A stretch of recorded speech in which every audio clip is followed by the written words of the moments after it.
Мировая история – наука точная, но есть одна страна, история которой состоит из одних сплошных недосказанностей. А от этого и весь смысл меняется. Что это за страна такая? Ну, конечно, Московия.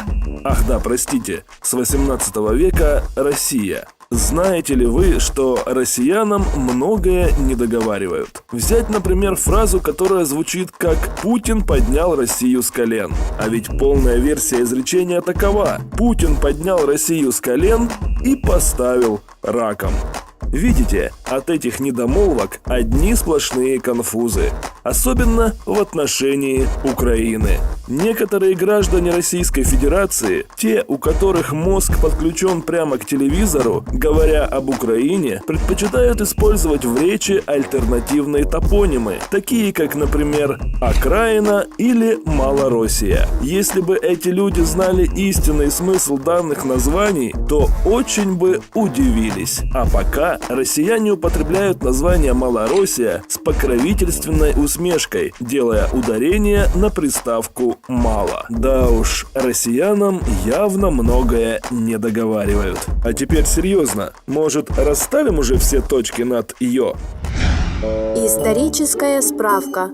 Названия Малороссия и Великороссия связаны с разграничением территории Руси начального и позднего расселения. Киевская Русь, расширяясь на север и северо-восток, колонизировала новые земли, образуя в конечном счете Русь вторичную, новоколонизированную, названную из-за больших территорий Великой Русью. На языке древних русов, как и в современном украинском языке, «великий» означает «большой». В мировой истории обычной практикой было называть завоеванные территории с приставкой «великий». Например, существовала Малая Греция Эллада и Великая Греция, Южная Италия и Сицилия, Великая Германия, захваченные земли за Одером, Великая Польша, Великая Моравия, Великая Скифия. Великой территория Новой Руси названа по такому же принципу. Изначальная же Киевская Русь, метрополия, со временем стала называться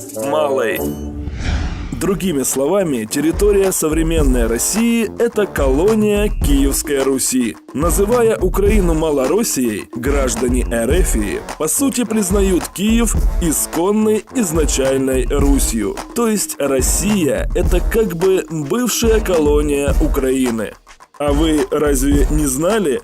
Москва – это глубинка Малороссии.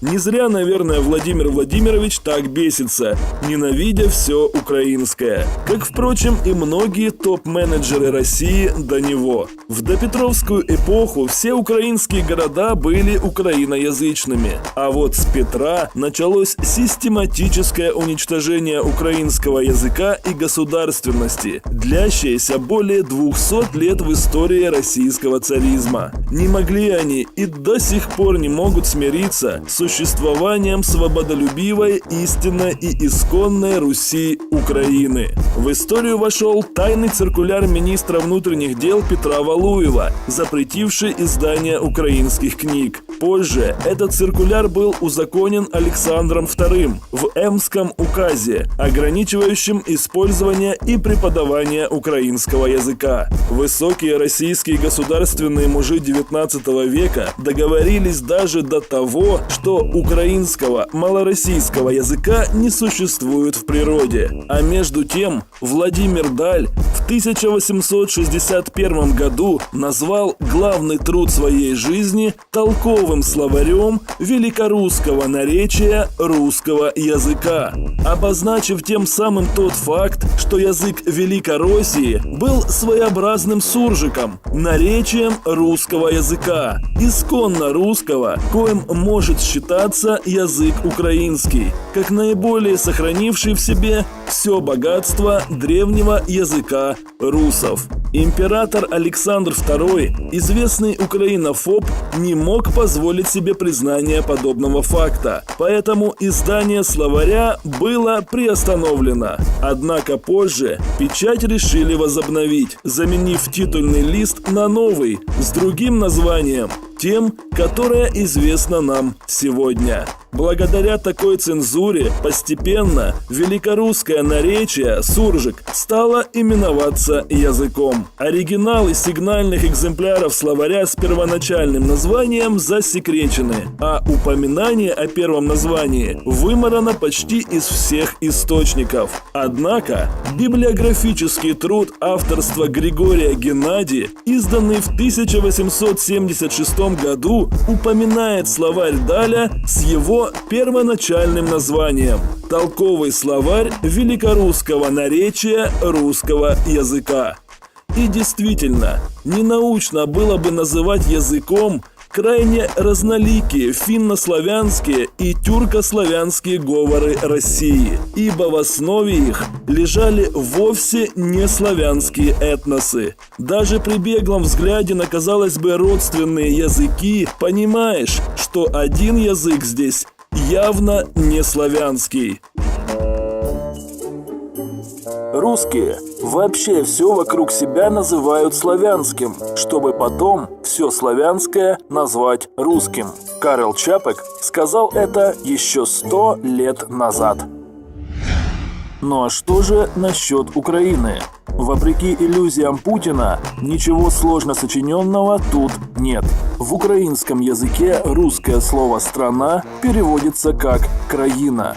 Краиной или Украиной у древних русов именовалась отдельная земля племени. Это сакральное название, обозначавшее родную землю, навечно укоренилось в сознании народа. А слово «окраина», как мы уже выяснили, больше подходит Москве. Она у нас глубинка Малороссии. Украина же ни семантически, ни фактически никакой окраиной Российской империи никогда не была и все время претендовала на полную государственную независимость. Из-за этого употребление слова «Украина» в царской России было запрещено. А когда чиновникам стало ясно, что это слово нельзя ни уничтожить, не стереть из памяти украинцев, было решено его просто дискредитировать. И как раз тогда не самые просвещенные досужие мещане стали применять омоним «окраина» к названию «Украина». Конфуз, однако.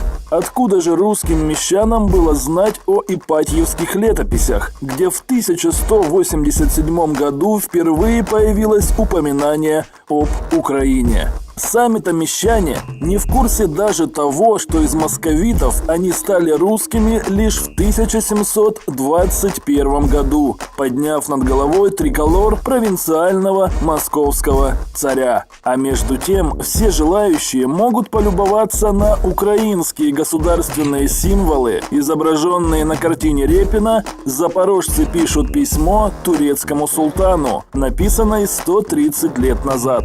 Это два свернутых украинских знамени – желто-голубое и черно-красное. Илья Репин изобразил бандеровские символы в эпизоде событий 1676 года.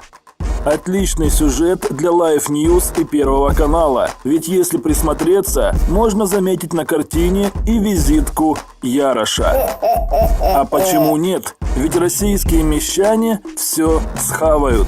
Если даже просвещенное мещанство при Петре уверовало в то, что они потомки русов, то что уже говорить о нынешних? Прихотью Петра, насмотревшегося на богатую историю и просвещенную Европу, было придание Московии хоть какой-то иллюзии страны с приличными корнями. И решил Петро I назвать Москву метрополией, присвоив своей провинции историю древней Киевской Руси. И московиты поверили. Но не об этом речь. Агрессивная политика царизма так и не смогла денационализировать украинцев и растворить их в общерусском море. Украина была, есть и будет. А правителям Эрефии еще долго придется мириться с этим фактом и кусать локти, если, конечно, сама Россия не накроется в самое ближайшее время половым органом бабушки. Наверное, ждать осталось недолго, ведь в Новороссии уже наступил ожидаемый и такой феерический пиздец. Москва – это глубинка Малороссии. Покажите это Путину, пусть повторит историю, пока ему не открутили половой орган Дедушки. Если бы у бабушки, знаете, были внешние половые органы дедушки,